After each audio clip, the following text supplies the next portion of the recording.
오늘 어버이 주일로 지킵니다. 이 땅에 어버이의 이름으로 자리에서 살아가시는 모든 삶의 모습들을 응원하고 축복합니다. 어버이 입장에서 어버이의 자리가 결코 쉽지 않음을 알고 있습니다. 그러나 또한 얼마나 값어치 있고 우리를 우리 되게 하는지를 오늘 말씀을 통해 위로하고 격려해 드리겠습니다. 히브리서 11장 말씀은 믿음장이라 불리웁니다. 믿음이란 무엇인가 1, 2절에 정의가 나오고 3절부터는 하나님의 말씀으로 이 세계가 지어진 것을 우리는 믿음으로 안다. 믿음의 범위를 말해준 후에 그 믿음대로 살아간 믿음의 위인들을 쭉 기록하고 있습니다.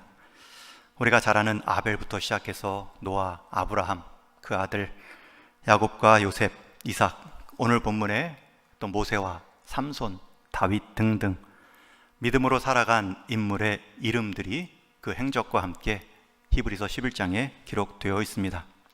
그런데 유일하게 이름도 기록되지 않은 한 행동을 믿음이라 말하고 있습니다. 우리 히브리서 11장 23절 말씀 같이 읽겠습니다. 시작. 믿음으로 모세가 낳았을 때에 그 부모가 아름다운 아이임을 보고 석 달 동안 숨겨 왕의 명령을 무서워하지 아니하였으며. 모세 부모의 이야기입니다. 그 모세 부모는 분명히 믿음으로 그 부모가 아름다운 아이임을 보았습니다. 여겼습니다. 여러분, 우리 부모의 특권 중에 하나는 내게 주신 아이를, 내게 맡겨주신 다음 세대를 어떻게 바라보는가, 그 바라보는 행동 하나만으로도 하나님 보시기에 이것은 믿음이었다 칭찬받을 수 있습니다. 모세의 부모는 모세가 태어났을 때에 믿음으로 아름다운 아이로 여겼습니다.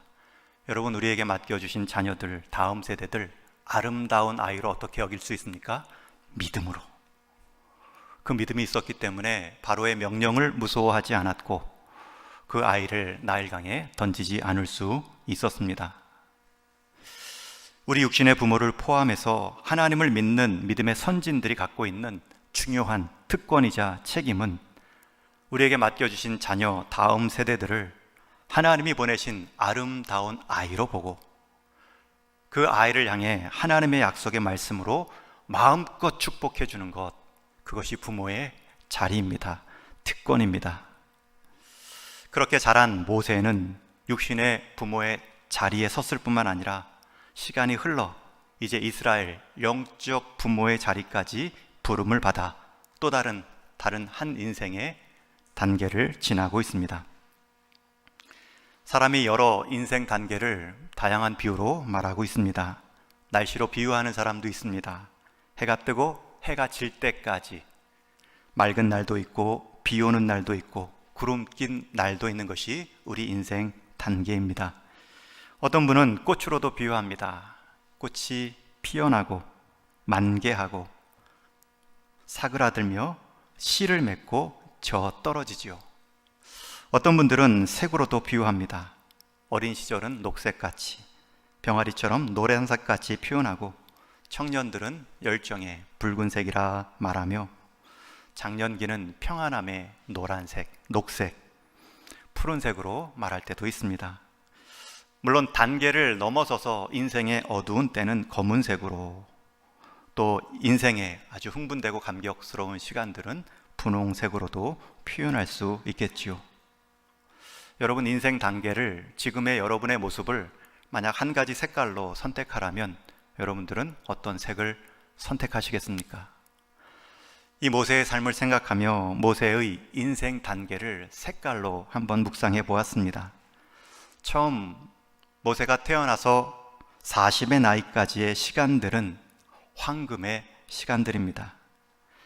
당시 함께 태어났던 히브리 남자아이들은 다 나일강에 던져질 때에 모세는 그 나일강을 통하여 바로 왕궁에 입성할 수 있었습니다. 그때부터 모세는 애굽 사람 기준으로 보면 인생의 황금기입니다. 당대 최고의 문물과 학문을 경험합니다. 왕이 될 수 있는 모든 배움도 익히고 언어에도 능통합니다. 모세가 타고 다녔던 마차는 황금색이었을 것입니다. 그가 입고 있던 옷에도 분명 황금색 무늬가 수놓아져 있었겠죠. 그리고 나이 40이 다 차갈 쯤에 자신의 동족을 괴롭히는 애굽 관리를 쳐 죽이는데 그 죽인 시신을 금빛 모래 아래 감추어 놓습니다. 왕궁의 금색으로 시작해서 한 인생 마디가 금빛 모래 속에 시신을 감추어 놓음으로 끝이 나고 있습니다. 모세는 그 일로 살인자라는 오명을 받고 황금빛 왕궁을 떠나 도망자로 광야로 쫓겨갑니다. 그리고 출애굽기 2장부터는 인생 제2막 또 다른 40년이 시작됩니다. 이때 모세의 배경은 궁궐이 아닙니다. 광야입니다. 이 광야 시절에 모세는 가정도 이루고 두 아들도 얻습니다. 그리고 첫 아들의 이름을 게르솜, 그 뜻은 내가 타국에서 나그네가 되었다. 자신의 형편을 말하듯 아들의 이름을 그렇게 붙입니다. 이렇게 광야에서 출발한 또 다른 인생 2막의 40년을 다른 색으로 표현한다면 광야의 마른 땅인 황토색이나 흑색깔로 표현할 수 있습니다.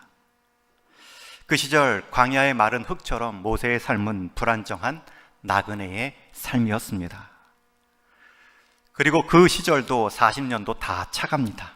그리고 인생 제3막 시작이 오늘 본문 3장 1절에 나옵니다. 우리 한번 3장 1절에 중요한 표현이 나와 같이 한번 읽겠습니다. 시작. 모세가 그의 장인 미디안 제사장 이드로의 양떼를 치더니, 그 양떼를 치면서 이제 하나님의 부르심, 떨기나무를 경험하는 장면입니다. 특별히 여기서 양떼를 치더니 할 때 치더니라는 표현은 히브리어 언어를 보면 반복적인 동작을 말할 때 쓰는 단어입니다.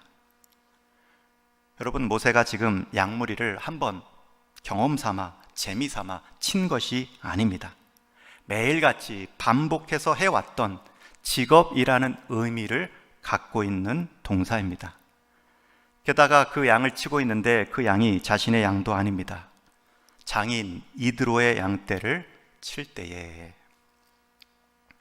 또 사도행전 7장 29절에 보면 모세가 이 40년 동안 행한 일, 그 결과를 단 한 줄로 이렇게 묘사합니다. 우리 또 한번 같이 읽겠습니다. 시작. 모세가 이 말 때문에 도주하여 미디안 땅에서 나그네 되어 거기서 아들 둘을 낳으리니. 여러분, 이 두 번째 단계, 이 40년 동안 모세가 한 일은 결혼을 하여 가정을 이루었고요, 양떼, 그것도 장인의 양떼를 치는 모습으로 끝이 납니다. 모세의 두 번째 40년도 느낌이 단촐하고 소박합니다. 그러나 아주 중요한 두 가지 경험을 하지요. 첫 번째는 바로 양을 치는 목자의 단계를 지납니다. 또 한 가지는 자녀를 출산하여 양육하는 부모의 단계도 지납니다. 여러분, 그리고 나서 인생 3막 40년이 시작됩니다. 우리가 부모가 되면서 어른이 되지요. 우리가 누군가를 위해 희생하고 품어보면서 받아주는 사람, 용납해주는 사람, 성숙한 사람으로 자라납니다. 지금 모세는 이 두 단계를 거친 후에 이제 이스라엘 민족을 출애굽시키는 영적인 부모로 부름을 받습니다. 호렙산 쪽에 양떼를 몰고 가다 하나님의 불길을 보고요, 순종하지요. 이제 내가 너를 바로에게 보내어 너에게 내 백성 이스라엘 자손을 애굽에서 인도하여 내리라. 세 번째 마디, 또 다른 40년이 시작되는 부르심입니다. 여러분, 이 부르심의 시점과 상황이 얼마나 우리의 기대와는 다릅니까? 모세의 지금 형편은 광야에서 양치는 사람입니다. 가진 재산도 없습니다. 자기 양도 아니라 장인의 양입니다. 애굽에서 배운 학문도 이미 40년이 다 지나 80의 나이에 생각나는 것이 없습니다. 기력도 쇠하였고 더 이상 애굽은 그리움의 땅이 아니라 돌아가면 어떤 일이 펼쳐질지 모르는 두려움으로 여겨지는 땅이었습니다. 그런 상황에서 지금 영적인 부모로 부름을 받고 있습니다. 당연히 모세의 입장에서는 거절하지요. 계속 못합니다. 못 갑니다. 그런데 하나님은 계속 할 수 있다. 너가 가야 한다. 여러분, 우리의 부모의 기준, 우리의 외적인 형편만을 보면 할 수 없습니다. 우리가 스스로 느낍니다. 가진 것이 없습니다. 배운 학문도 다 까먹었습니다. 기력도 쇠합니다. 그럼에도 하나님은 우리에게 그래도 너가 해야 돼. 너가 가야 돼. 너가 담당해야 돼. 말씀하십니다. 하나님은 모세에게 이 한 가지만을 약속합니다. 너 지금 이 타고 있는 떨기나무, 지금 이 타오르고 있는 이 하나님을 만나고 있지 않니? 그거 하나면 된다. 내가 이제 너를 통해 일할 것이다. 여러분, 모세의 80 나이부터 120세의 마지막까지 모세는 하나님 말씀 가운데 순종하여 정말 타오르는 불꽃처럼 아름답게 쓰임 받습니다. 영적인 부모의 자리를 지켜냅니다. 성경의 기록을 보면 출애굽기 3장부터 마지막 신명기 끝까지 그 인생 마지막 40년의 삶이 가득 담겨 있습니다. 만약 이 세 번째 단계도 하나의 색으로 표현한다면 불꽃색이 아니었을까? 처음 모세를 만나주신 떨기나무의 불꽃색, 장렬하는 태양 광야의 한복판을 지나갔던 불꽃색, 밤이면 불기둥으로 자기 백성을 위로해 주셨을 하나님의 불꽃 색깔. 우리는 모세의 이렇게 구별되는 세 시기를 통해 깨닫는 것이 있습니다. 여러분, 똑같은 40년의 3번 반복입니다.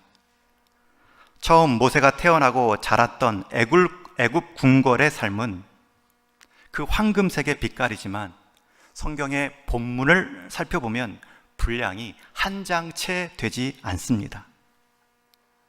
아주 드라마틱한 출생 배경과 가장 화려한 애굽 궁궐에서 다양한 학문을 배운 시간인데 성경의 기록에는 단 한 장도 채우지 못합니다.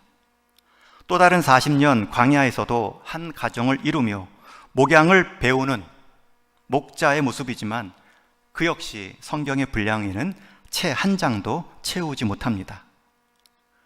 그러나 이제 세 번째 마디, 인생 80부터 시작된 120까지의 삶은 하나님의 부르심 가운데 순종하여 출애굽의 사명을 갖고 그것을 자신의 남은 생애 가운데 이루어지고 있는데 그 기록은 창세기를 제외한 모세오경 전체에 소개되고 있습니다.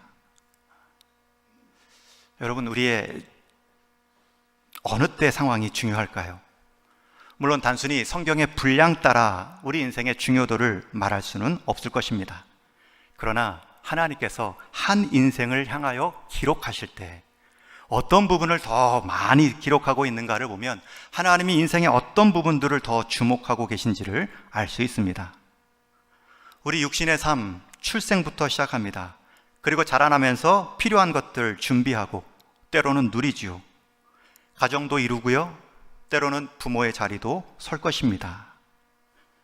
그러나 거기까지는 그 모습은 성경이 주목하는 삶이 아니었습니다. 합해도 한 장밖에 되지 않습니다. 오히려 하나님은 그렇게 준비된 과정을 통해 이루시는 하나님 백성들을 세워가고 격려하고 약속의 땅까지 이루어가는 일 가운데 쓰임받은 여정을 길게 사용하고 있습니다. 여러분, 우리 인생 지금 무엇을 기록하고 있습니까?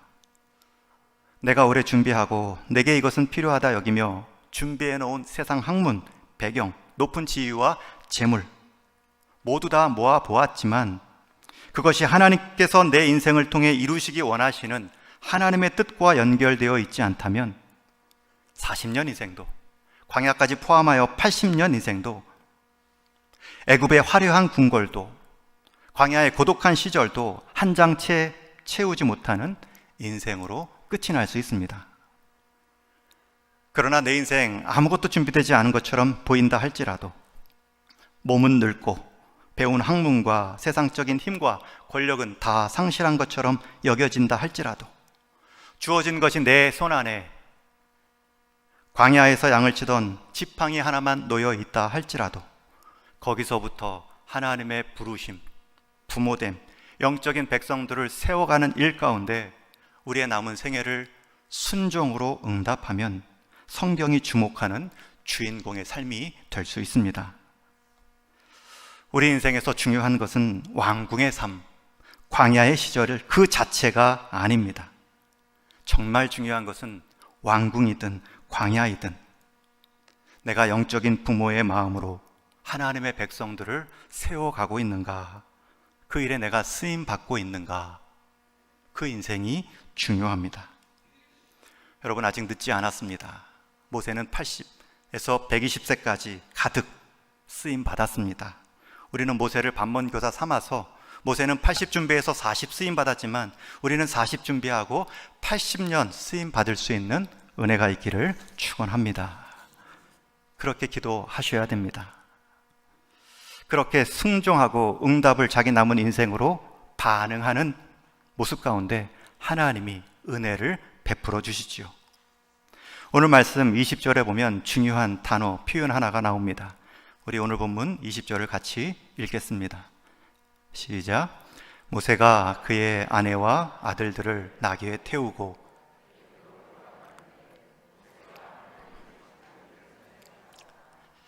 여러분, 여기서 하나님의 지팡이라는 표현이 나옵니다. 이전에는 이 단어가 모세의 지팡이로 나타났는데 오늘 본문 20절부터는 모세가 순종하여 이제 자기 아내와 아들들을 나귀에 태우고 애굽으로 돌아가는 과정에서 그가 잡은 것은 하나님의 지팡이였습니다. 이전까지 분명 모세의 지팡이였고 그저 하나의 양을 치던 지팡이였는데 왜 오늘 본문에서는 하나님의 지팡이로 소개되고 있을까요? 이 지팡이를 지금 붙들고 잡고 출발하는 사람은 누구입니까? 모세입니다. 모세가 잡았더라. 그런데 모세가 잡고 있는 그 지팡이를 모세의 지팡이, 양치는 지팡이로 말하지 않고요, 하나님의 지팡이라 부르고 있습니다. 그 이유는 그 잡은 모세의 지팡이의 손을 하나님도 함께 잡고 계시기 때문입니다.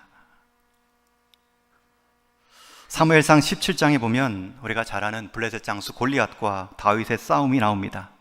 다윗이 준비한 물맷돌 하나로 다윗을 쓰러뜨리지요. 물맷돌 하나로 다윗이 골리앗을 죽인 것이 아닙니다. 그저 쓰러뜨렸을 뿐입니다. 그리고 달려가서 골리앗의 칼집에서 골리앗의 칼을 꺼내요. 그것으로 골리앗의 목을 베지요. 여러분, 이때 칼이 바뀐 것이 아닙니다. 칼을 쥐고 있는 손만 바뀌었습니다. 그 칼이 골리앗의 손에 쥐어졌을 때는 하나님의 이름을 실추시키고 자신의 위엄만 높이는 칼에 불과했지만 그 칼이 다윗의 손에 들리자 하나님의 위엄을 보여주는 칼로 바뀌어 있습니다. 모세의 지팡이도 마찬가지입니다. 모세가 잡고 있을 때는 그저 양만 치는 모세의 지팡이에 불과하지만 그 잡은 모세의 지팡이를 하나님이 함께 잡아 주실 때에는 하나님의 지팡이로 쓰임 받습니다. 후에 이 하나님이 잡은 모세의 지팡이를 통해 하나님은 그 지팡이가 높이 들렸을 때에 홍해를 가르셨고 바위를 쳤을 때에 물을 내셨고 아말렉과의 싸움 가운데 그 지팡이가 높이 올려졌을 때에 아말렉 군사들을 무찔러 주셨습니다. 여러분, 지팡이 자체가 중요한 것이 아닙니다. 그 지팡이가 누구의 손에 쥐어 있는가가 중요합니다. 여러분, 우리의 부모됨이 때로는 마른 지팡이 같이 여겨질 수도 있습니다. 그러나 그 마른 지팡이일 때 하나님은 우리 인생을 잡아주십니다. 왕궁도 아니었고요, 광야도 아니었습니다. 우리 부모님들, 우리의 형편, 내 경험, 내 과거에 쌓아놓은 업적으로 자녀를 바라보지 마시고 오히려 그 모든 것들마저도 내려놓음으로 하나님께 쥐어잡히는 부모의 지팡이로 쓰임받는 은혜가 있기를 주님의 이름으로 축원합니다. 오늘 말씀해 보면 또 다른 부모 두 사람의 역할이 나옵니다. 지금까지 말씀드린 것은 부모의 특권입니다. 그렇게 영적인 부모의 역할 감당할 때 하나님이 함께 해주시는 은혜입니다. 그 은혜를 받은 자가 또 보여주어야 할 부모의 두 가지 특징이 나오는데요. 첫 번째 부모의 모습을 보여주는 사람은 모세의 장인 이드로입니다. 모세의 장인 이드로는 모세가 찾아와 이제 떠나겠습니다. 명분은 이제 애굽에 남아있는 형제들을 살핀다고 하지만, 가족들을 살핀다고 하지만 그곳에 행할 하나님의 일을 이루어가기 위해 이드로 장인에게 허락을 요청하지요. 장인 이드로의 입장에서는 지금까지 자신의 양을 잘 길러주었고 딸도 손자도 함께 자라남의 기쁨을 누린 모세입니다. 서로 기대어 살아왔던 부분이 있습니다. 그런 입장에서 잘 모르지만 갑자기 모세가 찾아와 떠난다고 말합니다. 이드로의 입장에서 보면 할 말이 많습니다. 가려면 자네 혼자 가게나. 그 위험한 곳을 왜 다시 가려 하는가? 가족은 왜 데리고 가려 하는가? 가면 내 양떼는 누가 지키고 맡아주는가? 절대 안 되네 라고 말하지 않습니다. 충분히 잡고 싶은 마음과 잡고 싶은 이유가 있었음에도 모세를 떠나 보내줍니다. 그를 신뢰하며 평안을 빌어주고 있습니다. 자네를 믿네. 평안하게 가게나. 여러분, 부모의 입장에서 자녀에게 이만큼 힘주는 표현이 어디 있겠습니까? 대개는 자신의 경험으로 우리 자녀들이 무언가를 시도할 때 여러 잔소리를 하기가 쉽습니다. 내가 해봐서 아는데. 여러 다양한 간섭하고 싶은 마음들을 표현하기가 쉽지요. 그러나 이미 결심이 있었고 그 일이 하나님과 연결된 일이라면 그 어떤 우려의 소리보다 신뢰의 표현, 평안히 이루기를 바란다, 그 한마디가 더욱 도움이 됩니다. 장인 이드로는 평안히 가라 이 말이 뜻하는 가가 무엇인지를 알고 있습니다. 더 이상 내 딸과 내 손주들을 볼 수 없다는 것을 알고 있습니다. 지금까지 모세가 돌봐왔던 그 양을 이제 내가 돌봐야 한다, 그 수고로움도 알고 있습니다. 그럼에도 보냅니다. 장인인데도 보냅니다. 그리고 그 격려와 보내줌은 그 장인의 이름을 성경에 기록하게 만들었고 그가 모세의 장인으로 긍정적으로 쓰임받은 인물로 소개되고 있습니다. 출애굽기 18장에 보면 모세가 이스라엘 백성과 함께 출애굽한 이후에 홍해를 건너 광야로 들어간 그 상황에서 맡겨진 일들이 너무나 많습니다. 지쳐 쓰러질 때에 다시 장인을 찾아오지요. 고향 땅을 방문합니다. 여러분, 그때 장인 이드로가 그렇게 탈진한 모세를 향해 거 보아라, 꼴 좋다. 내가 말할 때 가지 말았어야지. 뭐 좋다고 거기까지 그렇게 가느냐 라고 말하지 않습니다. 오히려 인생 지혜를 나눕니다. 일할 때 혼자 다 하지 말고 천부장을 세우고 백부장을 세우고 조금 더 세분하게 50부장, 10부장까지 세워 일을 맡기고 일을 위탁하라. 무리를 이끄는 지혜를 전해줍니다. 여러분, 이 모습을 보며 어른의 역할, 부모의 자리가 무엇인지를 다시 한번 생각합니다. 다음 세대가 다음 세대의 역할들을 감당할 때에 평안으로 이루라, 격려하는 일뿐만 아니라 그 일의 과정에서 어려움을 만날 때마다 도울 수 있는 것, 조언, 기도, 심지어 나눌 수 있는 것들을 나누면서 그 일을 그 세대의 역할 가운데 책임지게 감당할 수 있는 것, 분명 어른의 어른다움이고 부모의 중요한 역할 중에 하나입니다. 오늘 본문에 보면 또 한 부모의 역할이 나옵니다.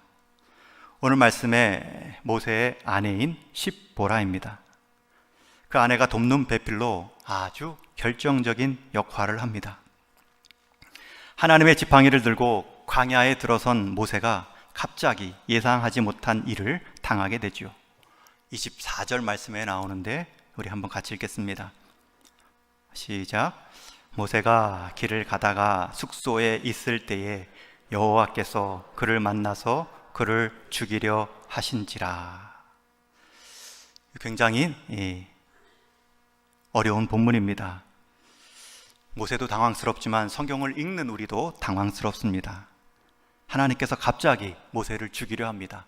그렇게 안 가려 했던 모세를 그렇게 설득해서 보내신 하나님이 이제 순종하여 광야에 들어섰더니 숙소 안에서 모세를 갑자기 죽이려 하십니다. 그 모세의 위기를 경험한 아내 십보라가 한 행동을 하지요. 25절에 보면 십보라가 돌칼을 가져다가 그의 아들의 포피를 베어 그의 발에 갖다 대며 이르되 당신은 참으로 내게 피남편이로다 하니, 이 행동의 의미, 이 여인이 행한 일의 의미가 26절에 나옵니다. 피남편이라 함은 할례 때문이었더라. 여러분, 지금 모세가 자기 아들들에게도 할례를 행하지 않고 하나님이 맡겨주신 하나님의 백성을 구하러 가고 있습니다. 여러분, 지금 모세가 하나님의 백성을 구하러 가는데 자기 아들들에게 하나님의 백성의 표시인 할례를 하지 않은 상태입니다. 모세가 까먹었을까요? 성경학자들은 이방 여인이었던 십보라가 말렸을 것이다 말하죠. 모세 입장에서는 지금 처가살이입니다. 아내의 말을 사랑하든 아니면 그가 너무 바가지를 긁어서 요청했든 그 일을 지금까지 미루어 왔습니다. 그 일을 누구보다 잘한 사람이 그 아내 십보라입니다. 그래서 모세가 죽으려는 그 위험이 자기가 말리었던 그 할례가 아니었던가, 그것을 바로 시행하지요. 그리고 생명의 위기를 넘어섭니다. 여러분, 부모의 또 다른 역할이 무엇입니까? 부모로 우리가 복수형으로 우리가 믿음의 선진들로 함께 부름받은 이유가 무엇입니까? 한 사람이 약할 때 또 다른 한 사람이 회개함으로 돌이키며 힘을 내는 것입니다. 그 필요를 본 사람이 그 필요를 채우는 것입니다. 그러니 부모가 필요하고요, 믿음의 세대들이 함께 공동체의 양육이 필요합니다. 여러분, 십보라는 돌이킵니다. 여러분, 부모가 돌이켜야 됩니다. 특별히 믿음의 세대들이 믿음을 갖게 하는 일에 있어서는 내가 돌이키지 못한 것 때문에 아들들이, 자녀들이, 다음 세대들이 돌이키지 못하고 있는가? 우리가 돌이켜야 됩니다. 할례가 가지고 있는 영적 의미는 하나님께 속한 자라는 표시입니다. 하나님의 백성을 구하러 가는데 모세가 인간적인 관계로 인하여 자기 자녀들에게까지 그 표식을, 할례를 행하지 못했습니다. 이 사건을 계기로 이 십보라도 이 할례에 대한 의미, 그 할례를 받은 그 자녀들도 그 하나님께 속한 자의 의미로 다시 한번 일깨움을 받았을 것입니다. 여러분, 부모의 책임이 있습니다. 다음 세대들을 격려하는 것입니다. 그 이전에는 하나님이 보내주신 아름다운 아이임을 끝까지 믿는 것입니다. 그리고 그들이 이룰 하나님의 뜻은 그들의 세대 가운데 다를 것입니다. 그것을 격려하는 것입니다. 그리고 그 일에 우리의 부족함이 있다면, 모범되지 못함이 있었다면 돌이키는 것입니다. 그러할 때 우리의 부모의 색깔은 이 모세처럼 마지막 빛깔, 하나님이 채워주신 하나님의 임재의 빛깔로 가득 차 있을 것입니다. 여러분, 어버이 주일 부모라는 자리는 너무 귀합니다. 특권입니다. 내게 맡겨진 아이를 하나님이 보내신 아이다, 그 믿음 하나만으로도 하나님께 믿음이다 인정받을 수 있습니다. 그렇게 자란 아이들은 하나님의 일들을 감당할 것입니다. 떠나야 할 때에 떠나 보내는 것입니다. 그리고 돌아올 때에, 그리고 위로가 필요할 때에 위로해 주는 것입니다. 그러므로 우리는 배웁니다. 내가 고칠 것은 무엇인가? 그러므로 자녀와 부모가 함께 자라가는 것이죠. 누구도 부모됨에 온전한 자격은 없습니다. 완전하다 말할 수 있는 사람은 없습니다. 반대로 누구 하나 나는 부모의 역할을 못하고 있다 말할 수도 없습니다. 왜요? 우리는 하나님의 지팡이로 부름받았기 때문입니다. 아무리 내 인생 지팡이 자랑해도 하나님은 황궁일지라도 광야일지라도 쓰지 않습니다. 할 수 있는 것이 없습니다. 하나님의 백성 하나님이 택하시고 하나님의 할례로 이루어지는 것을 믿사오니 하나님께서 저를 통해 이루실 것이 있으면 이루어 주십시오. 그렇게 항복한 자리에 그 인생은 하나님의 지팡이를 잡고 있는 손을 볼 수 있습니다. 그런 부모를 통해 하나님은 영광을 받으시고 다음 세대들을 일으켜 주실 것입니다. 여러분이 부모의 자리에 쓰셨는지요? 믿음의 선배이신지요?